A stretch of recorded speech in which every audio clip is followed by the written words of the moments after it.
여러분 안녕하십니까? MBN 뉴스와이드 정광재입니다. 윤석열 대통령에 대한 국정 지지도가 취임 3달도 안 된 지금 30% 아래로 추락했습니다. 역대 어느 정부에서도 없었던 아주 이례적인 현상이 발생한 셈인데요. 70대를 제외한 전 연령층에서 부정평가가 긍정평가를 넘었다는 점에서 현 상황을 보는 대통령실의 심기가 편치만은 않을 것 같습니다. 오늘은 우리 사회의 여러 정치 현안에 대해 다양한 조언을 해왔던 분이죠. 이재호 국민의힘 상임고문과 함께 현 상황에 대한 분석과 함께 전망까지 들어보는 시간 마련했습니다. 이 고문님 반갑습니다. 네. 어서 오십시오. 오늘 나온 이 갤럽 여론조사 결과를 얘기하지 않을 수가 없습니다. 제가 모두에 말씀드렸습니다만 30% 아래 28%까지 떨어졌는데 취임 3개월도 안 됐어요. 그러니까 이른바 허니문 기간에 이루어지는 현상이어서 상당히 이례적인 현상으로 받아들이고 있는데요. 이 여든 야든 이게 선거에 의해서 선출되는 공직자들은 뭐 국회의원이나 대통령이나 마찬가지인데 고정 지지가 30%는 있습니다. 그렇죠. 고정 프로가 그러니까 윤 대통령 지지가 30%돼 있을 때는 아직 고정 지지자들은 무너지지 않았구나. 이렇게 이제 해석이 가능했는데 오늘 이게 이제 28%로 되니까 고정 지지층이 무너지기 시작했다. 이렇게 해석이 가능하니까 여권 전반에 있어서 큰 이거는 위기라고 봐야죠. 그러니까 이 대개 뭐 또 그게 20%로 떨어진 것도 위기지만은 부정평가가 60%를 넘는 것이 계속 이어져 오고 있잖아요. 그렇죠. 그러니까 그걸 그대로 놓고 보면 국민의 10명 중에 6명 반대한다 이런 이야기가 되잖아요. 그러면 정치에 있어서 국정의 동력을 끌고 나가기가 상당히 힘들어지죠. 대통령실에서는 상당히 이 여론조사 결과에 대해서 걱정하는 목소리가 과거서부터 있었죠. 실제로 뭐 다음 주 정도엔 20%대로 떨어질 수도 있다라는 우려를 하기도 했는데 그 우려가 조금 더 빨라진 건 이번에 노출된 대통령의 문자 메시지 해프닝과 관련이 있다고 보십니까? 경찰국 문제하고 그 문자 메시지 공개된 부분하고도 영향이 있다고 봐야죠. 그런 것이 뭐 여론에서 많은 폭을 좌우하지 않지만은 지금 같을 때는 2, 3% 정도는 까먹고 간다고 봐야죠. 그러니까 30% 대해서 3%만 까먹어도 이게 20%대로 떨어지잖아요. 뭐 그런 거니까 대통령실에서나 뭐 여당에서는 뭐 일시적인 현상이다. 또 조금 있으면 또 올라갈 거다. 이렇게 뭐 여론조사에 일비할 거 없다. 이렇게 이야기를 하는데 그건 공식적으로 하는 이야기고 겉으로 하는 이야기고 실제 내부적으로는 엄청 이게 심각하게 받아들여야 합니다. 인사청문회 과정에서 불거진 인사 문제 이런 것들에 대한 비판의 목소리가 좀 높았고요. 지금 이준석 국민의힘 대표와의 갈등도 생각해보면 이제 윤핵관과 이 대표 갈등 이것도 전반적인 인사 문제잖아요. 그러니까 인사 문제에 대한 이 윤석열 대통령의 태도 이런 것들에 좀 불만이 많은 걸까요? 윤석열 대통령이 본인은 뭐 대통령의 지금까지 왔던 그런 제왕적 대통령의 문화를 좀 완전히 좀 서민적 대통령으로 바꾸겠다. 그런 노력을 많이 하는 거예요.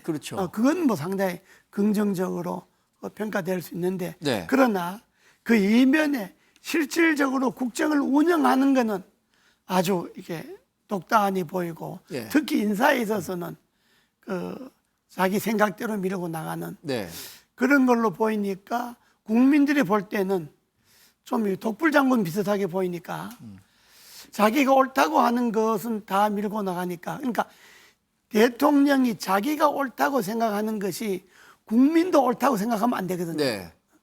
자기가 옳다고 생각하는 것이 국민들은 그것이 틀렸다고 생각할 수 있다고 하는 것을 알고 있어야 되거든요. 그런데 윤 대통령 같은 경우는 보면 자기가 옳으면 다 옳은 거다. 예. 이런 생각을 너무 강하게 하고 있지 않는가. 그것이 이제 인사 문제에서 많이 지적들 하고 있잖아요. 네. 그게 뭐 단순히 검찰 출신들, 예. 자기 가까운 검찰 출신들을 뭐 요직에 많이 썼다. 이것만이 문제가 아니고 지금 있는 장관들, 예. 수석들, 뭐 또 비서실에 있는 심지어 행정관에 이르기까지 그게 국민의 눈높이하고 대통령의 눈높이하고 안 맞는 거거든요. 네. 예, 그런 문제가 전반적으로 이제 이렇게 지지도가 떨어지고 나가면 그런 것이 갈등이 이 수면 위로 나오죠. 이런 인사 문제와 관련한 자기 확신이 강하다는 것은 사실 윤 대통령의 정치 커리어가 굉장히 짧았기 때문에 아직 정치인 경험이 짧은 데서 오는 그런 영향도 있을까요? 그렇습니다. 이런 게 아직도 그 검찰식 그 문화를 못 벗어났다고 봐야 되는데 검찰 문화하고 정치인 문화하고 완전히 다른 것이 이런 겁니다. 검찰들은 피고를 구형을 하잖아요. 네. 근데 피고인을 쫙 해가지고 당신은 5년이다, 10년이다, 15년이다 이렇게 구형하면 그 구형에 대해서 예. 피고가 뭐 말을 안 하잖아요. 그냥 이제 선고할 때 보자 뭐 이런 거지. 검사가 구형하는 것에 대해서 피고가 이의를 달 수가 없잖아요. 네. 근데 정치는 그렇지 않습니다. 정치는 예를 들어서 당시 5년이다 이런 네. 식으로 이야기하면 정치는 당신이 뭔데 내인데 5년 주느냐 이런 식으로 나가기 때문에 예. 이 검찰의 문화는 상명하복이지만은 네. 정치의 문화는 하명상복으로 봐야 되거든요. 밑에 이야기를 귀담아 듣는 것이 예. 정치의 귀고 검찰은 뭐 자기가 조사한 대로 자기 혼자 결정하는 거니까 네. 그러니까 이것을 이 검찰의 문화와 정치의 문화를 아직 네. 대통령이 터득을 다 못하고 있지 않냐. 이런 생각이. 이번에 그 문자 유출 사건을 두고는 예. 권성동 국민의힘 당대표 권한대행의 책임론이 부각되고 있잖아요. 예. 근데 윤 대통령은 최근에 권 대표 대행을 만나서 뭐 고생 많았다. 예. 그러면서 좀 이렇게 힘을 오히려 실어주는 듯한 메시지를 던졌다고 보도가 되고 있어요. 예. 이 부분은 그 정치에서는요. 네. 대통령이 힘 실어주는 거는 아무 의미가 없습니다. 대통령이 힘 실어준다고 당이나 국회의원들이나 당원들이 그걸 그대로 따라가는 게 네. 아니거든요. 그러니까 그냥 대통령이 힘 실어주는 거는 그냥 뭐 두 사람 사이 인간적인 관계인 거고 네. 그러니까 개인 간에 있어서는 두 사람이 뭐 문자 메시지를 주든 뭘 네. 하든 그건 아무 관계가 없는데 할 수도 있는데 공적 신분에서 그것이 노출이 되면 예. 그 형식 자체가 부적절하다고 우선 지적을 다 하는 거. 무슨 대통령이 당대표하고 무슨 할 말 있으면 전화를 하는 거지 무슨 문자 메시지 주고 받냐. 네. 이제 이게 공개가 되면 그런 비판이 나오고 두 번째는 내용이 그게 뭐냐 내용이 예. 이렇게 그 내용에서도 이제 문제가 되고 이게 공개가 되면 그런 위험이 따르기 때문에 문자 메시지를 대통령과 당대표가 주고받는 거는 네. 잘 안 하지. 뭐 안 하는데 또 한다 하더라도 그것을 본회의장에서 그걸 봐서 네. 그것이 카메라에 노출이 되고 하는 그런 부주의한 일은 잘 안 하는데 이번에 좀 특이한 일이죠. 예. 그러면 권성동 당대표 대행에게 이렇게 좀 주의 메시지를 주는 게 오히려 더 도움이 되지 않았을까라고 생각할 수도 있을까요?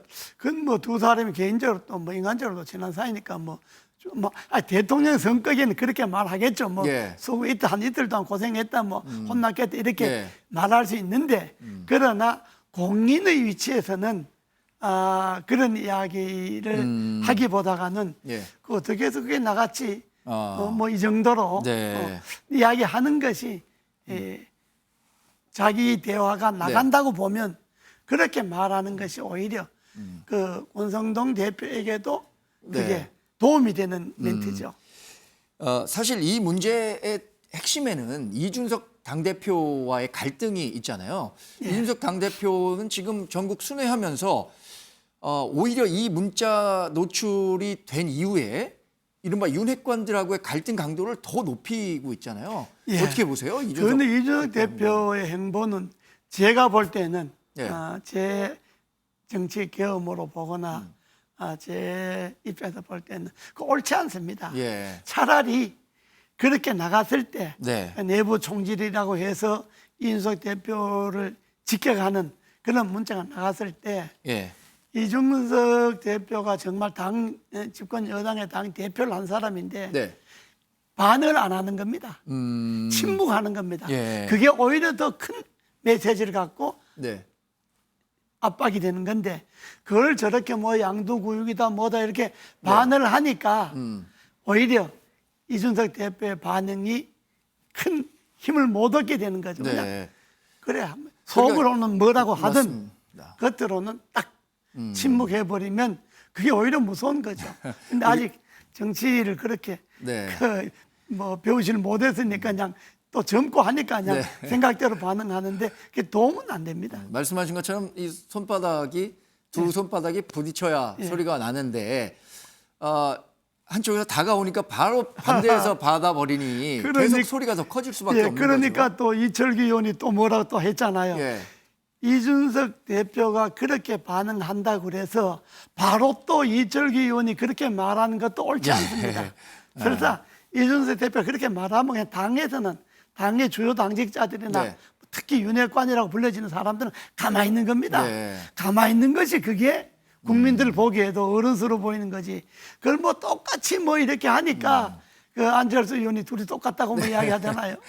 지금 서로 침묵할 때가 그렇습니다. 예. 지금은 침묵할 때입니다. 네. 당에. 지금 그 당이 이렇게 여러 가지 어려운 상황에 직면하게 되고 권성동 당대표 대행의 거취와 관련한 문제도 화제가 되고 있습니다. 예. 이번에 배현진 최고위원이 사퇴하면서 이게 최고위원 사퇴로 이어져서 새로운 지도 체제로 구성돼야 하는 것 아니냐라는 목소리도 있어요. 그건 당은 좀 고민이 될 겁니다. 예. 왜냐하면 당에서 뭐 저 대표나 원내대표가 그 실수하거나 잘못하면 그만둬라 물러가라 예. 뭐 하는 이야기 늘 있으니까요. 정당에서는 그런 일은 뭐 그게 흔히 있는 일이니까 네. 지도부 교체하자 뭐 하자는 건 있는 일이니까 그건 그렇게 뭐 큰 비중이 아닌데 문제는 이 시점에서 지금 이제 대통령도 지지율도 떨어지고 네.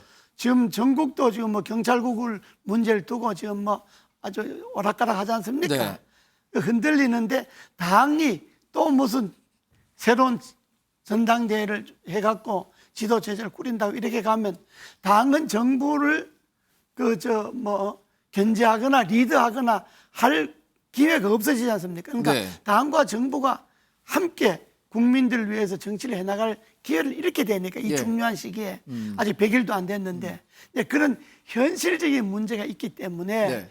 당은 이걸 고민을 많이 할 겁니다. 네. 그러면 고민보다 중요한 게 실행 아니겠습니까? 네, 그렇습니다. 그러면 실제로 비대위 체제로 가든 아니면 조기 전당대회로 네. 가든 빨리 이걸 마무리 짓는 게 낫다고 보십니까? 그것도 방법입니다. 예, 그러니까 어려울 때는 정도로 가는 게 좀 옳고, 네. 뭐 당단보다는 반석이라이라고 결단할 때 결단하지 않으면 더 큰 네. 화가 온다는 말도 있으니까 예. 이때 지도부가 총사퇴하고 빨리 조기 전당대회 빨리 끝내서 빨리 당 안정시키자 이런 이야기도 나오는 것도 그건 뭐 그렇게 무리는 아닙니다. 네. 최근에 이제 야권이 이 윤석열 대통령의 국정 운영이나 이런 것들을 주로 평가하거나 아니면 비판할 때 MB 정권 시즌 2다.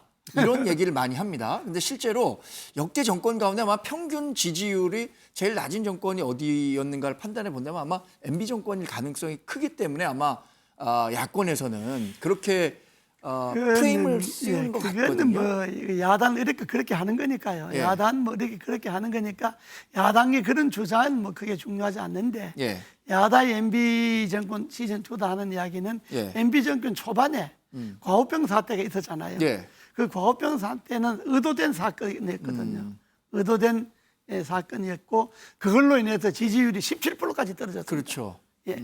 그래서 이제 경제위기 극복하면서 다시 지지도를 50% 회복하는데 한 1년이 걸렸습니다. 그때가 예. 이제 취임한 지 불과 한 4-5달 2월 정도. 25일 취임해갖고 5월부터 네. 파동 나갔고 17% 떨어진 게 6월 달까지 갔습니다. 그래서 그때 당시에 청와대 뭐 일할 수 있는 수석들이 거의 6개월 만에 모두 거의 전면 그렇습니다. 교체되고 그래서 그때 국정 동력이 그때 많이 상실이 됐었죠. 그럼요. 17%까지 떨어졌는데 국정 동력이 생기겠습니까? 네. 그런데 이제 인사 쇄신하고 또 중도 실용주의 노선을 확실히 제시하고 네. 그다음 국제 경제 위기를 이제 극복하기 위해서 대통령이 이제 국제적으로 이제 네. 뛰어다니시고 해서 적극적으로 그걸 극복하기 위해서 그때 노력을 했죠.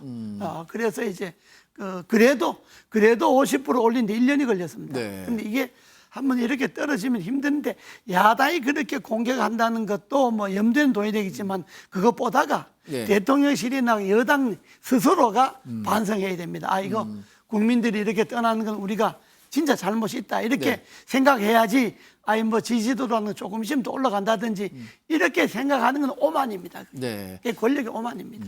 야권이 이렇게 MB 시즌 2라고 여튼 프레임을 짜고 공격을 하니까 그것에 대한 이 대비 아니면 대응 논리도 좀 세워야 할 것 같은데 뭐 어떻게 하세요?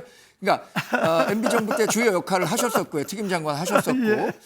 어떤 이 공격에 대한 반격이 필요하다고 보는데 어떤 그거는 계기가 필요할까요? 야당의 MB 정권 시즌 투락하는 거는 무시하는 게 답입니다. 네. 그 대응할 게 없습니다. 네. 그 일종 정치 프레임으로 덮어 씌우는 거니까 예. 그건 뭐 그냥 무시하고 넘어가는 게 답이지. 그거 뭐 대응하고 뭐 대책 세우고 이럴 게 아닙니다. 또 우리가 야당이라도 그렇게 하는 거죠. 네. 그러니까 지금이 대통령 지지도가 떨어지고 당의 지지도가 흔들리고 예. 지금 집권 초에 3개월도 안 됐는데 흔들리니까 야당 이때 확실히 밟아갖고 완전히 아주 여당으로 길을 죽이자 하는 그렇겠죠. 작전이니까 뭐 온갖 공격 다 하겠죠. 네. 그러나 지금은 야당의 공격에 대응할 것이 아니고 네. 자체 내부에서 우리가 정말 국민들의 지지를 네. 받으려면 어떻게 해야 될 것인가? 지금까지 뭐를 잘못했는가? 대통령은 뭘 잘못했고, 당은 뭘 잘못했고, 네. 정책은 뭘 잘못했고, 장관들은 뭘 잘못했고, 이걸 자체적으로 아주 면밀하고 심각하게 점검할 때입니다. 네. 대통령 취임 이후에 윤석열 대통령이 아마 가장 큰 정치적 이벤트라고 생각할 수도 있을 것 같습니다. 8.15 메시지가 나와야 되잖아요. 8.15 그렇습니다. 광복절. 예. 그리고 이때 법률적으로 이 특사라든가 이런 것들이 예. 좀 활용될 수도 있고요. 여기에 이명박 전 대통령을 포함시켜야 되느냐에 대한 의견도 분분합니다. 어떻게 예상하세요? 그야 뭐 당연히 포함시켜야 되겠습니까? 네. 8.15 특사는 그 8.15 특사의 성격이 이렇습니다. 네. 그때 대통령 취임하면 취임 특사라는 게 있는데 이번에 취임 특사를 못 했지 않습니까? 예. 그러면 이번 8.15가 대통령 취임하고 첫 번 특사니까 대통령 취임하고 첫 번 특사는 그야말로 국민 통합이라든지 예. 국민 화요 차원에서 정치권이나 경제권이나 널리 사면의 폭을 넓히고 네. 아주 대대적으로 사면해서 정권에 다시 말하면 지신을 한번 바른 겁니다. 그렇기 때문에 사면의 폭을 넓히면 넓힐수록 좋은 건데 예. 거기에 전직 대통령은 이미 한 분은 사면 복권됐는데 네. 굳이 한 분을 연세도 80이 넘으셨고 네. 이미 4년 동안에 구속된 상태에 있었는데 그걸 사면을 안 할 이유가 없지 않습니까? 네. 혹시- 여론조사가 뭐 예. 찬성 반응 그거는 대통령이 결정하는 데 있어서 큰 변수가 아닙니다. 왜냐하면 사면은 대통령 고유 권한이고 대통령이 결단하고 국민에게 설득하는 것이지 국민의 설득을 받아서 대통령이 사면하는 건 아니니까. 네. 말씀하신 것처럼 사면이라는 것은 대통령이 갖고 있는 고도의 정치 그렇습니다. 행위 중에 예. 하나인데 예. 이번 사면을 통해서 여하튼 국민 통합의 이미지를 강조할 필요가 있다라고 그렇습니다. 보시는 예. 거고. 그리고 그런 이미지도 있고 대통령이 취임 초에 이제 앞으로 5년 동안 그 정국을 이끌어가는데 취임 초에 덕을 쌓는 그런 의미도 있습니다. 널리 좀 풀어주고 네. 죄진 사람들도 풀어주고 억울한 사람도 풀어주고 그런 의미도 있기 때문에 이거는 정치를 폭넓게 하는 것 중에 하나이기 때문에 네. 일종의 대통령의 정치 행위의 하나입니다. 혹시 옥중에 계신 이명박 전 대통령 면회를 하신 적이 있습니까? 옥주에 계실 때야 뭐 코로나 전에는 했는데 코로나 되고부터는 못했죠. 그러시군요. 예. 지금 민주당이 당권 경쟁이 치열합니다. 어제 컷오프가 발표되면서 예. 이제 이재명 후보 대 97세대를 대표하는 다른 두 후보 예. 간의 대결로 압축이 됐는데 예.